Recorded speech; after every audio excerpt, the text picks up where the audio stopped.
નમસ્કાર ગુજરાત। આજના મુખ્ય સમાચારની અંદર આગામી 3 કલાક માટે ગુજરાતવાસીઓ થઈ જાજો તૈયાર। વાવાઝોડા સાથે વરસાદની આગાહી અંબાલાલ પટેલે વ્યક્ત કરી છે। ગામડામાં રહેતા લોકો માટે આવી ગઈ છે ખુશખબર। મુખ્યમંત્રીની સૌથી મોટી જાહેરાત। વાહન ચાલકો માટે નવા નિયમો લાગુ। બાળકોના આધાર કાર્ડને લઈને નવી ચેતવણી। તહેવારો પહેલા ખાદ્ય તેલના ભાવમાં થયો છે વધારો। પશુપાલકો માટે આવી ગઈ છે ખુશખબર। સાબર ડેરીએ ભાવ વધારો કર્યો છે। પેટ્રોલ ડીઝલના ભાવમાં થશે ઘટાડો। એસબીઆઈએ આપ્યો છે મોટો આંચકો। મોદી સરકારની સૌથી મોટી જાહેરાત। યુવાનોને મળશે પગાર ઉપરાંત 15,000 રૂપિયા। રેલવેના નિયમોમાં થયા છે મોટા ફેરફારો। ખેડૂતોને પાક નુકસાન થાય ત્યારે કઈ રીતે મળશે સરકારની સહાય। સરકાર 4% વ્યાજ દરે આપશે 5 લાખ રૂપિયા। જાણો કયા રાજ્યના લોકોને મળશે મફત વીજળી। 1 કરોડ યુવાનોને મળશે નોકરી। અને આજના સૌથી મોટા ખેડૂત ઉપયોગી સમાચાર જાણીશું આજના આ વિડીયોની અંદર।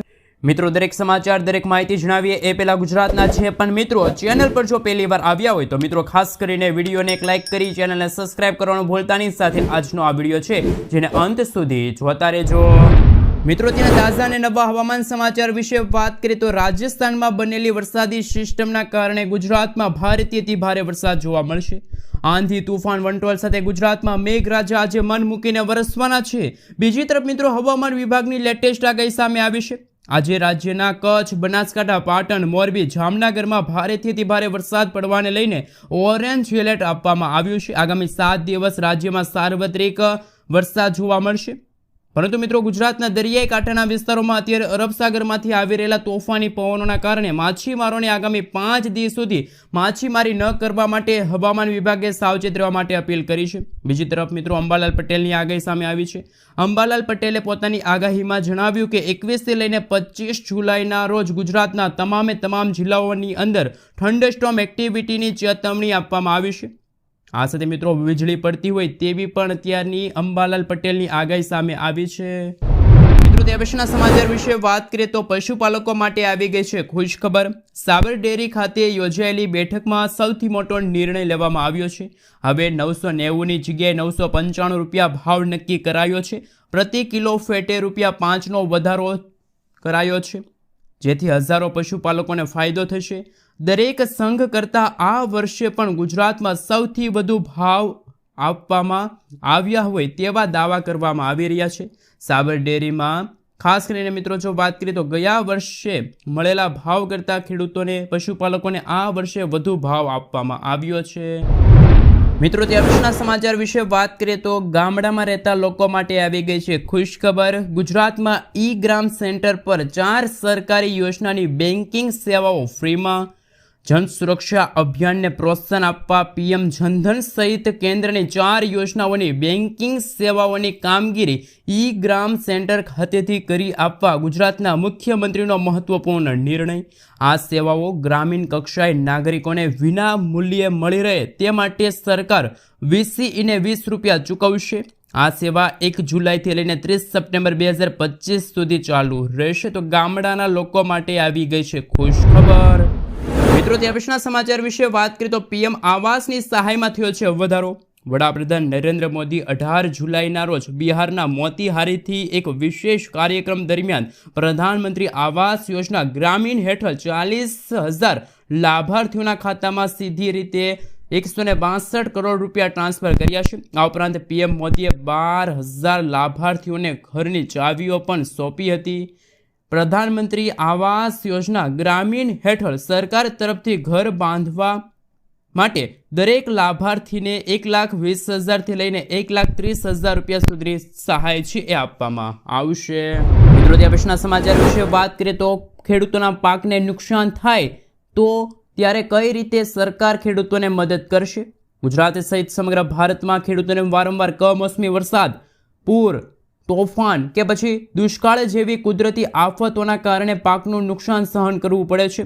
આવા સમયે સરકાર તરફથી કઈ રીતે સહાય આપવામાં આવશે અને કયા ખેડૂતો પાત્ર હશે એમના વિશે મિત્રો જો વાત કરીએ તો જ્યારે પણ ખેડૂતોના ખેતરમાં 33%થી વધુ પાકને નુકસાન થાય છે ત્યારે તેને કુદરતી આપત્તિ તરીકે ગણવામાં આવે છે અને ખેડૂતને રાજ્ય સરકારની SDRF ટીમ આ યોજના અંતર્ગત નાણાકીય સહાય પૂરી પાડે છે। મિત્રો આપણે જણાવી દઈએ તો કોણ કરે છે સર્વે, એટલે કે મિત્રો જ્યારે તમારું નુકસાન થાય તો તમારા ખેતરે ગામ સેવક છે, તાલુકા સ્તરે કૃષિ વિભાગ અથવા તો જિલ્લા વહીવટ તંત્ર સાથે મળીને ખેતરમાં જઈ ખાતરીપૂર્વક સર્વે કરે છે. ખેડૂતોના ખેતરની સ્થિતિનું મૂલ્યાંકન કરીને રાજ્ય સરકારને અહેવાલો મોકલવામાં આવે છે. રાજ્ય સરકાર આ આધાર ઉપર સહાય મંજૂર કરે છે.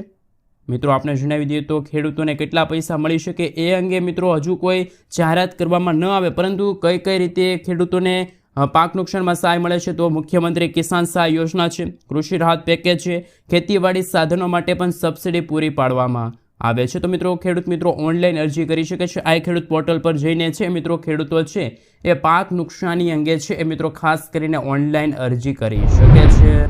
ત્યાર પછીના સમાચાર વિશે વાત કરીએ તો પેટ્રોલ ડીઝલ સસ્તું થશે, મંત્રીએ આપ્યા છે સંકેત. પેટ્રોલિયમ મંત્રી હરદીપસિંહ પુરીએ જણાવ્યું કે જો ક્રૂડ ઓઇલના ભાવ પ્રતિ બેરલ $65 પર સ્થિર રહેશે તો આગામી 2-3 મહિનામાં પેટ્રોલ અને ડીઝલના ભાવમાં ઘટાડો થઈ શકે છે. હાલમાં તેલ કંપનીઓ પેટ્રોલ પર ₹12, ₹15 અથવા તો ડીઝલ પર 6 થી લઈને ₹15 પ્રતિ લીટરે નફો કમાઈ રહી છે. જોકે ભૂ રાજકીય તણાવ જેવી અસ્થિર પરિસ્થિતિ ભાવ ઘટાડવામાં અવરોધરૂપ બની શકે છે. મિત્રો આગળના સમાચાર વિશે વાત કરીએ તો તહેવારો પહેલા ખાદ્ય તેલના ભાવમાં થયો છે વધારો. હવે તહેવારોની સિઝન શરૂ થવા જઈ રહી છે ત્યારે જ હવે દર મહિનાની જેમ તહેવારોના પહેલા ખાદ્ય તેલના ભાવમાં વધારો થઈ શકે છે. ઉલ્લેખનીય છે કે એક માસમાં સિંગ તેલના ભાવમાં ₹70નો વધારો થયો છે. આ સાથે સિંગ તેલના ડબ્બાના ભાવ ₹2435 થી વધીને ₹2485 થઈ ગયા છે, જ્યારે કપાસિયા તેલના ડબ્બામાં ₹110નો વધારો થયો છે. કપાસિયા તેલનો ડબ્બો પહેલા ₹2270 મળતો હતો, અત્યારે ₹2320 પહોંચ્યો છે. આમ મિત્રો ખાદ્ય તેલના ભાવ વધતા ગૃહિણીઓનું બજેટ છે ખોરવાઈ ગયું છે.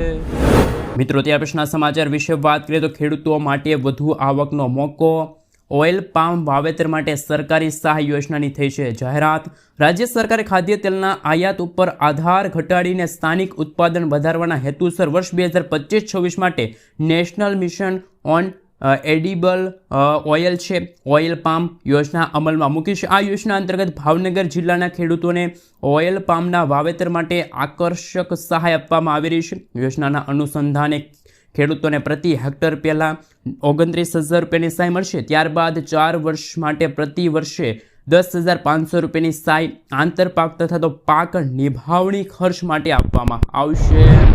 મિત્રો ત્યાર પછીના સમાચાર વિશે વાત કરીએ તો SBI આપ્યો છે મોટો આંચકો. સ્ટેટ બેંક ઓફ ઇન્ડિયાએ કેટલીક ટૂંકા ગાળાની FD પર વ્યાજદર ઘટાડ્યા.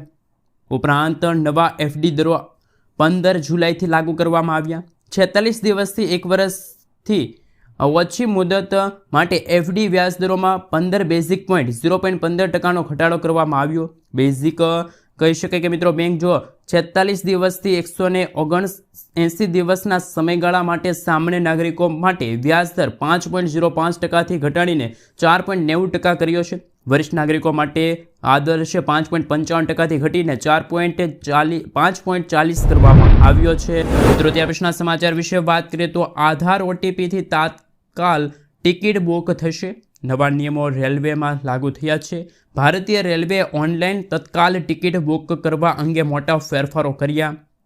IRCTC વેબસાઇટ અથવા તો એપ દ્વારા તત્કાલ ટિકિટ બુક કરવા માટે આધાર OTP ફરજિયાત બનાવવામાં આવ્યા છે. આ નિયમ ખાસ કરીને મિત્રો લાગુ થઈ ગયા છે. આ ફેરફારોનો હેતુ ટિકિટ બુકિંગમાં પારદર્શિતા લાવવાનો અથવા તો દલાલો અથવા તો નકલી એજન્ટોની મનમાની રોકવાનો છે. મિત્રો ત્યાર પછીના સમાચાર વિશે વાત કરીએ તો ખેડૂતોને મળશે હવે 4%ના વ્યાજદરે ₹5 લાખ. કિસાન ક્રેડિટ કાર્ડ યોજનાને લઈને આવ્યા છે વર્ષ 2025ના સૌથી મોટા સમાચાર. હવે મિત્રો આપણે જણાવી દઈએ તો કે દેશના કરોડો ખેડૂતો માટે ખૂબ જ સસ્તા દરે લોન પૂરી પાડે છે કેન્દ્ર સરકાર, અને આ યોજનાનો હેતુ ખેડૂતોને ખેતી અને સંબંધિત પ્રવૃત્તિઓ માટે સમયસર અને સરળ લોન આપવાનો છે. આ યોજના હેઠળ ખેડૂતો ટૂંકા ગાળાની ખેતી, આ સાથે કહી શકાય કે ઘરની જરૂરિયાતો અને પશુપાલન અને ખેતરોમાં સમારકામ જેવી બાબતો માટે લોન લઈ શકે છે. આ યોજના માટે 2% વ્યાજ સબસિડી અને 3% સમયસર ચૂકવણી બોનસ આપે છે, જેથી ખેડૂતોને માત્ર 4%ના વ્યાજદરે લોન મળે છે. દેશના ખાસ મિત્રો આપણે જણાવી દઈએ તો જે ખેડૂત મિત્રો લોન લેવા માગે છે તો એમને KCC યોજના અંતર્ગત કાર્ડ કઢાવવું પડશે, કેવી રીતે કાર્ય કરે છે અને મિત્રો કઈ રીતે ખેડૂતો લાભ લઈ શકે છે એમના વિશે વાત કરીએ તો મિત્રો આ યોજના એટલે કે KCC યોજના 1998માં ખેડૂતો માટે ખેતી અને અન્ય જરૂરિયાતો માટે સમયસર લોન આપવાના હેતુથી શરૂ કરવામાં આવી છે. આ યોજના ખેડૂતો બીજ છે, ખાતર છે, ખેતીના સાધનો ખરીદી શકે એ માટે ઊંચા વ્યાજદરે લોન ન લેવી પડે અને આ ક્રેડિટ કાર્ડની જેમ કામ કરશે KCC યોજના, જેના દ્વારા ખેડૂતોને ATMમાંથી પૈસા છે ઉપાડી શકશે.